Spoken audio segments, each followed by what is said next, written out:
Each week, American History TV's Real America brings you archival films that help provide context for today's public affairs issues. Our guest today on Meet the Press is the author of the controversial study, The Negro Family, Mr. Daniel P. Moynihan.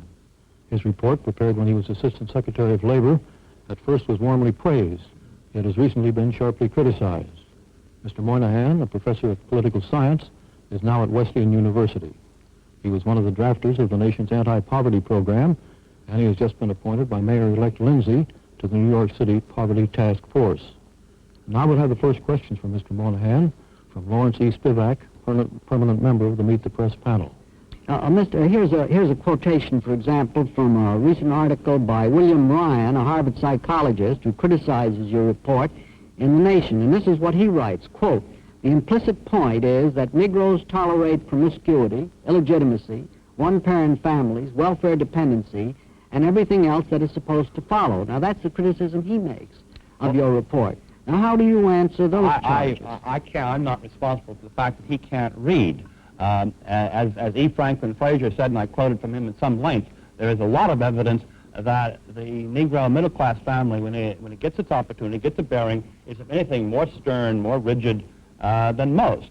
But the evidence is simply clear. Negro Americans live like any other Americans, and when they're forced into the ghetto and forced into disorganization, they have no more better protections than anyone else. I'd like to ask you one specific question, which the New York Times quotes you today as saying. You say that 44% of the children in Harlem are illegitimate. Now, how do you know that? Those are statistics of the New York City Department of Health, sir.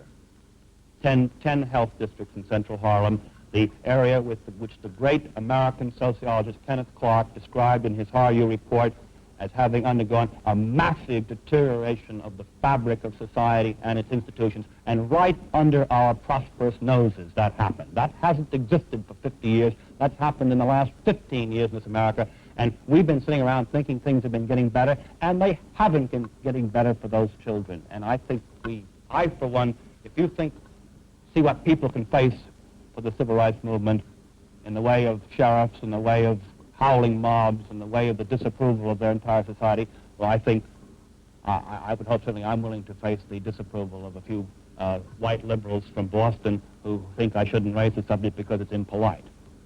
Mr. Novak. Mr. Moynihan, in your report you say, quote, "Equality of opportunity almost ensures inequality of results," unquote. Are you proposing preferential treatment on the hiring of Negroes? I believe this country owes the American Negro his back wages, yes. Should the federal government support preferential treatment for Negroes then? I believe what President Johnson said in his Howard University speech. You cannot keep a man in chains for 3 centuries, then take the chains off and say suddenly, okay, you're free to run the race of life with anybody else.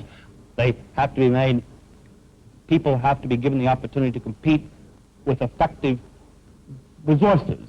And I believe that we should make a special effort